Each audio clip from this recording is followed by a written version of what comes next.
I'm Diane Macedo. Today on ABC News Live, the new chapter in Congress. Nancy Pelosi, the first and only woman Speaker of the House, is stepping back from her leadership position. What it means as Republicans prepare to take control of the House, and who might take her place.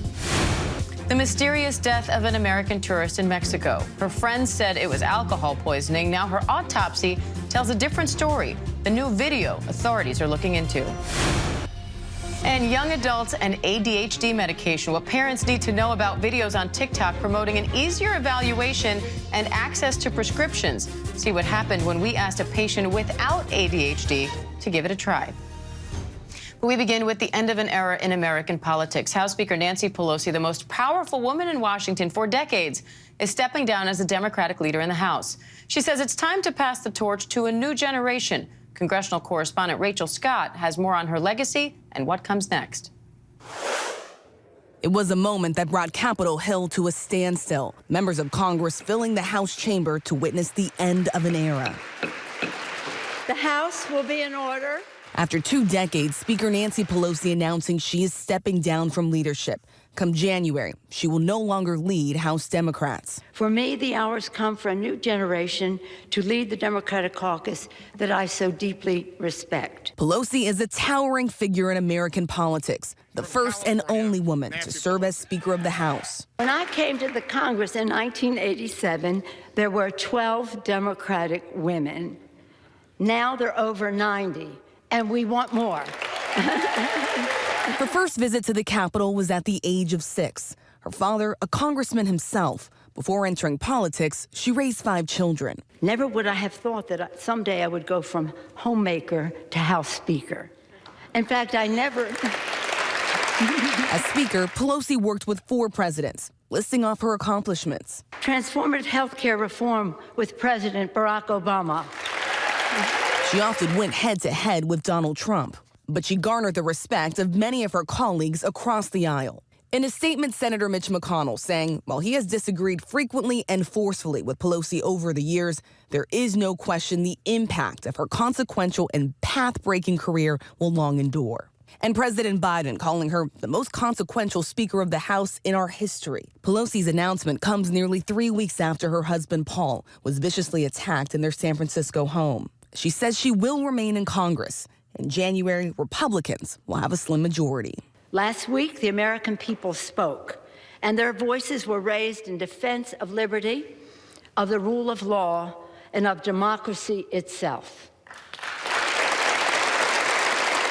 Diane, speaking to reporters, Pelosi says that attack on her husband almost had the opposite effect, that it almost made her reconsider staying in leadership because she didn't want to give them this satisfaction.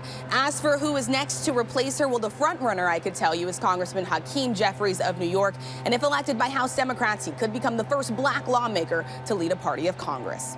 Diane? All right, Rachel Scott, thank you. And White House correspondent Karen Travers joins me live now, along with ABC News political reporter Brittany Shepard, for more on that. Brittany, what legacy is Pelosi leaving behind as the first woman Speaker of the House? I mean, Diane, you heard it right there from Rachel. Pelosi's team is one of the most powerful negotiators on Capitol Hill, unrelenting, and a word I hear over and over again, enduring. I mean, just think of it. Over 20 years, 2 decades, seen as, a prominent leader of the Democrats. Millions of people who voted just last week really only know her as Democratic leader, and this part makes you feel old. Some of those voters even born after she first took Congress in the end of the 90s. And many of those voters, young and old, looking up to her, something of a feminist icon. And if you remember some of the breakthrough moments from the last administration, it's going to be easy to remember why I first think of a moment between her and Chuck Schumer and Donald Trump in the Oval Office, this contentious argument in front of reporters trying to negotiate away a government shutdown, not so dissimilar for the time we had now. She got this big argument with Trump in front of reporters, and she said, I want to get this quote right, "Don't characterize the strength that I bring here as a negotiator." And then there's that iconic image of her storming out of the White House onto the lawn with that long orange jacket and those sunglasses. And you also think of this image, you see it right there, of Nancy Pelosi ripping up a Donald Trump State of the Union. Millions of voters look to her as unafraid to stand up for what's important, unrelenting in what she wants, and just really powerful as an inspiration. And you just think of the numbers of women who are in Congress. You heard it hear from her in her speech yesterday. When she first entered Congress, there was something like 20-odd women on both sides. I think it's 23. Now there are 123 Democrats and Republicans. Any way you count it, just an unrelenting, enduring legacy, Diane. Now, Karen, you talk with radio hosts across America every day. How are they reacting to this announcement? Yeah, you know, asking questions about what's going to be next for Nancy Pelosi. And of course, she's not going anywhere. She's not retiring from Congress, and she will still be around on Capitol Hill. But Diane, questions about what this means now for the Democratic caucus. Because as you saw in President Biden's statement yesterday, he called her the most consequential Speaker of the House in the nation's history. And he was specifically citing her unique and really incredible ability to corral votes among the Democratic caucus, saying if Nancy Pelosi told you she had the votes to get legislation passed, that meant she had the votes and she would get legislation across the finish line. Those are incredible shoes to fill. And, you know, I think anybody, both sides of the aisle, it's very difficult to be a leader when you have a slim majority. And the question then is, you know, how do you do that and follow somebody like House Speaker Nancy Pelosi? Of course, the Democrats are moving into the minority, and that'll be very different for whoever takes her spot there. But I think just a lot of questions this week about how do you fill the shoes of somebody like Nancy Pelosi. And as us ladies all know, those shoes have been incredibly high stilettos that she has been wearing in very high pressure situations over all these years, well into her 80s. Well put, Karen. So, Brittany, what comes next as House Democrats and Republicans, for that matter, work out who will lead them? Well, House Democrats want to figure out who is going to be flying that plane, who's going to be leading them and replacing Nancy Pelosi. I think chief among them is New York Representative Hakeem Jeffries. Just a couple of minutes ago, he announced his formal bid. He's kind of much rumored about a replacement for Nancy Pelosi. He already has the endorsement of elder statesman Jim Clyburn, and most probably the 50-odd voting members of the Congressional Black Caucus behind him. There's no other prominent Democrats in the House who have also thrown their hat into the ring. I think I'm going to be really curious to see how some House progressives react to Hakeem Jeffries' announcement. He's a centrist by all accounts, and I'm curious how folks like AOC would see him potentially as a threat to their agenda. As you heard from Karen, it's really, really difficult to get such a large caucus together. Nancy Pelosi is seen as an expert skillsman, perhaps alone in her craft, and being able to make that happen. But beyond leadership announcements, there's a pretty long, lame duck wish list for Democrats in the House and the Senate, including avoiding another government shutdown, raising the debt ceiling. There's lots of Republican pushback to that, getting some DACA legislation, and perhaps most gettable, passing the codification of same-sex marriage. All right, Karen Travers, Brittany Shepard, thank you both. And another former Speaker of the House, Paul Ryan, is set to join Chief Washington correspondent Jonathan Karl to discuss the changes coming to Congress on This Week. Tune in Sunday morning on ABC. And as lawmakers prepare for a new era in Washington, some will also be looking ahead to new campaign strategies. Senator-elect John Fetterman's big win, flipping Pennsylvania's seat from red to blue, was a crucial piece to helping Democrats maintain control of the Senate. And that win is being credited in part to Fetterman's informal style and unique social media strategy, energizing Democratic voters. Fetterman's campaign manager, Brendan McPhillips, joins me live now for more on this. Brendan, thanks so much for being here. Your team campaigned in a very non-traditional style, using social media and memes, even posting a cameo video with Jersey Shore star Snooki, kind of trolling Dr. Oz, who was running against Fetterman. What inspired these ideas and led you to go down this road? Well, it began with John. That's just who he is. He's a frequent Twitter user, has a fun Gen X sense of humor. And we have a really creative team that brainstorms ideas all the time and throws things at the wall to see what sticks. But at the heart of it, it's the authenticity behind John. So everything we do on social matches his personality, his sense of humor, and it's just about running a campaign that is true to the candidate. Now, former President Trump changed the campaign landscape with the way that he used Twitter during his presidential run. But the social media landscape is changing all the time. It's changing as we speak. So how do you try to keep up? Well, we have young Gen Z staff who did things like created a TikTok page that got 1 million+ followers in just a couple days, and, you know, continuously throw their creativity into it. But you just got to try new things, meet voters where they're at on the platforms where they're at. And I wouldn't compare John's strategy too closely to Trump's, because John always made sure that nothing we did on social media was mean. It could be funny, it could be ribbing at our opponent, but never cruel, never mean. We always wanted to uplift the values that John was campaigning on.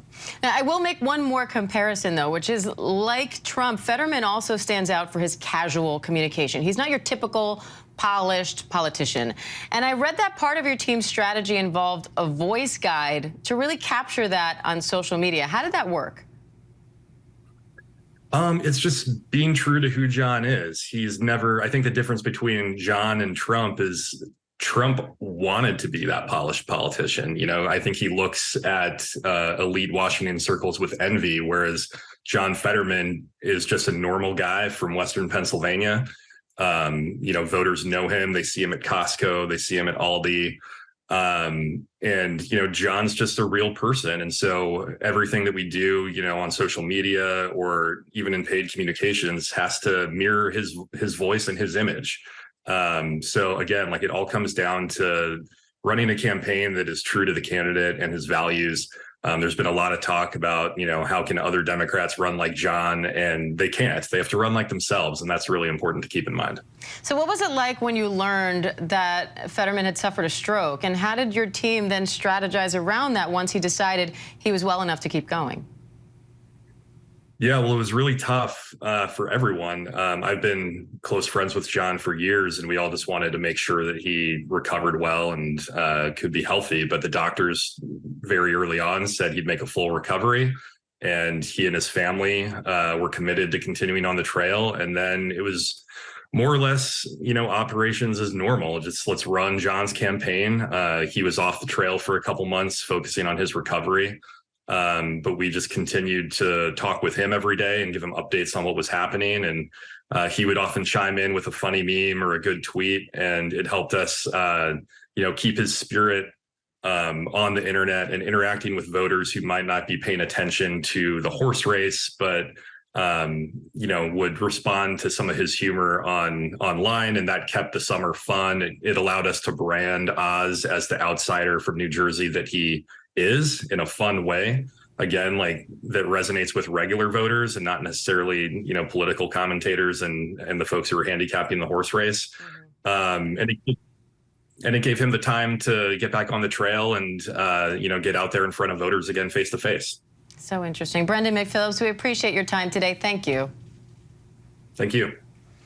And the family of a 25-year-old woman from North Carolina is demanding answers after she was found dead at a resort while vacationing with friends in Mexico. Shanquella Robinson's mother says her friends told her she died of alcohol poisoning, but the autopsy report tells another story. Victor Kendo has the latest on the investigation. And for this to happen to her is just terrible. I just couldn't believe it. It's like I'm still asleep, like a nightmare. Shanquella Robinson's family is demanding answers this morning after the 25-year-old was found dead at a luxury resort in Mexico. My heart just it went into pieces. Shanquella was my heart. Robinson from Charlotte, North Carolina, was traveling with 6 friends late last month. The trip quickly turning into a murder mystery now at the center of an international investigation. Authorities finding her body less than 24 hours after she arrived inside the living room of a rental villa in the vacation hotspot of San Jose del Cabo. Robinson's friends first telling her parents she died from alcohol poisoning, but the autopsy report obtained by ABC News lists her cause of death as severe spinal cord injury and dislocated neck.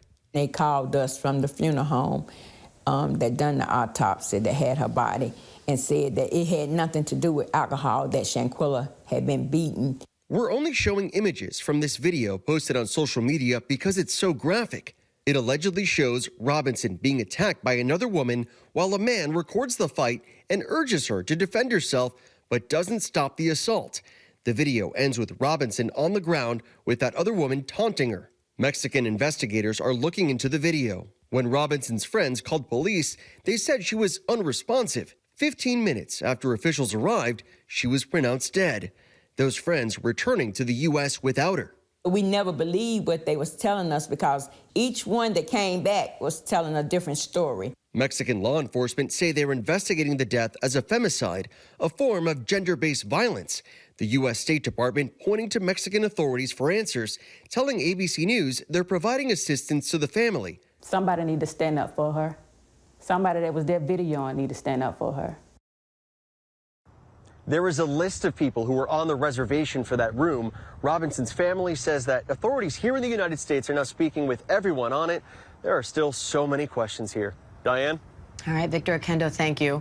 Coming up, young adults and ADHD medication. Our in-depth look at a popular telemedicine website offering diagnoses and the possibility of prescriptions.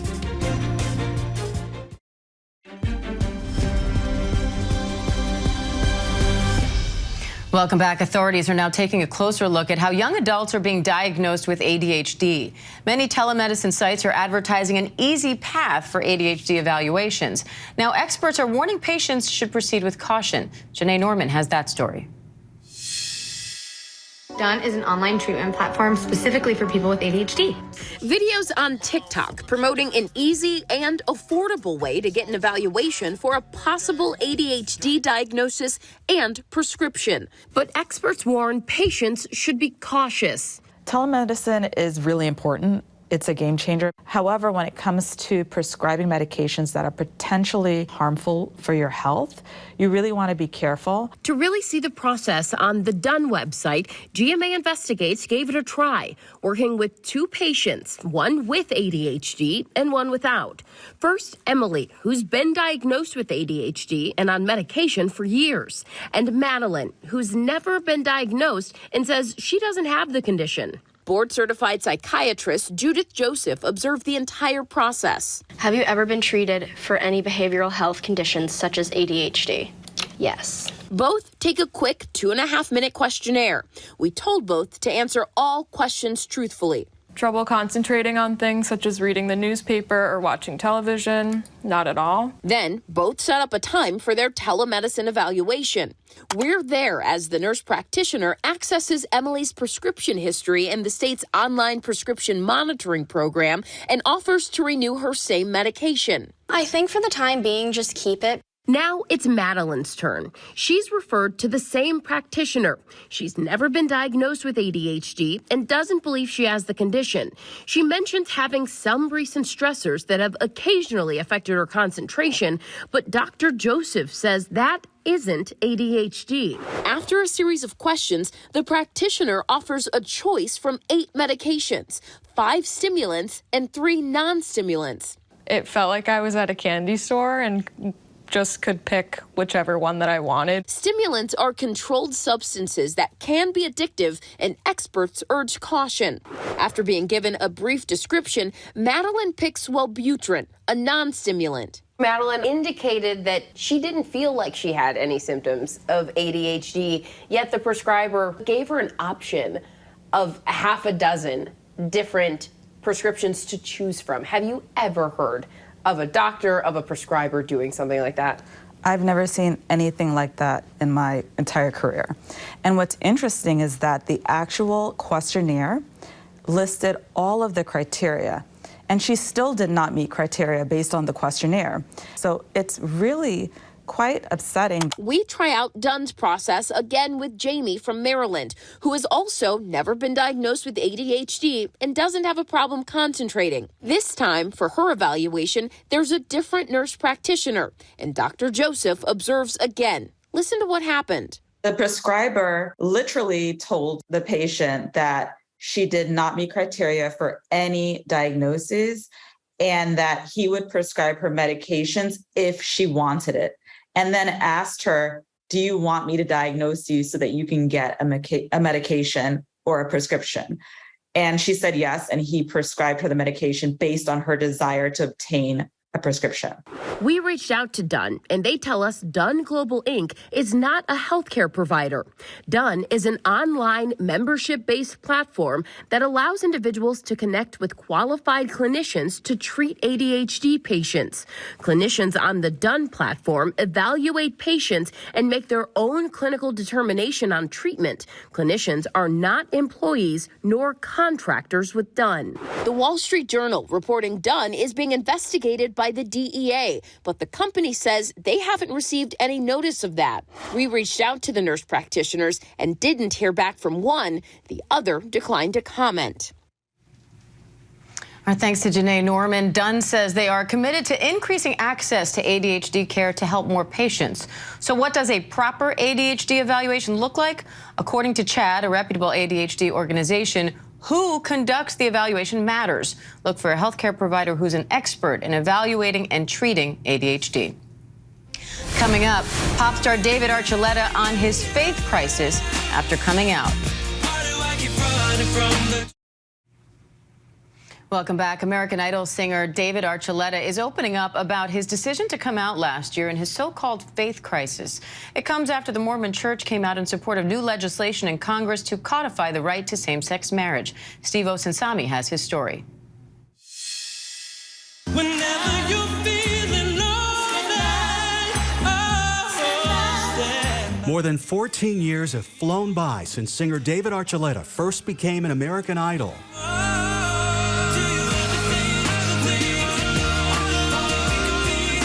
On television and in the Mormon Church, where he was raised and celebrated. But he says that when he admitted to himself and the world last year that he was attracted to men, he says the leaders of his church failed to accept him as God made him to be. Have you left the church? I've taken a step away. So you came to this conclusion recently? The beginning of this year. I've had a faith crisis this year, so now I'm like, I've had to deconstruct everything. The Church of Latter-day Saints is the fourth largest Christian church in America, with leaders they call apostles. And after meeting with one of them last fall, Archuleta decided that he was done with what he says are contradictions in the faith. I think 3 times in that conversation he said, well, we just need to find you a good girl. Maybe you can find a good girl, and I'm like, that's not the solution. And I said, can you see why I'm thinking so much? Because I'm trying everything I can to find a way to still belong here, because this has meant so much to me. We talked with him outside of one of the majestic temples at the church's headquarters in Salt Lake City, where they would often ask him to sing. And in seconds, it was clear why he says the apostles were trying so hard to change him and keep him in the church. Even as an out queer man, the faithful visiting from around the world kept stopping to share their thanks. I would say it's the church structure more than the people, because the people have been amazing. Since we first talked with him a year ago, he met a boyfriend, said goodbye to that boyfriend, is dating again, and says he sees himself marrying a man someday. He says he's such a far cry from the young guy who almost married 3 different women and once considered ending his life. You're trying to decide, what's worse? Is it worse for this feeling of desiring men to finally explode where I can't control it anymore? And you look at it as that's Satan trying to take over my soul? Or is it better for me to end my life, and that way I'm free from that temptation? It got to a point where I realized, you know what, there's something in me telling me that there's value to me still living, even if I was queer.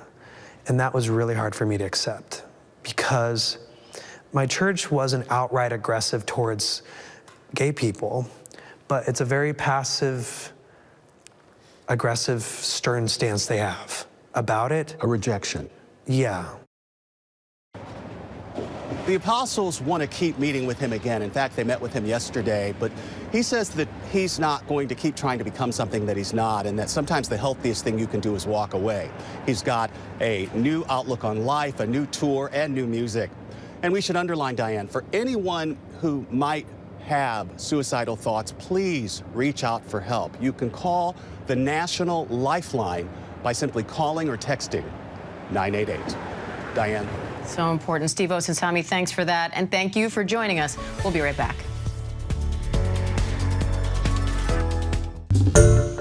Hi, everyone. George Stephanopoulos here. Thanks for checking out the ABC News YouTube channel. If you'd like to get more videos, show highlights, and watch live event coverage, click on the right over here to subscribe to our channel. And don't forget to download the ABC News app for breaking news alerts. Thanks for watching.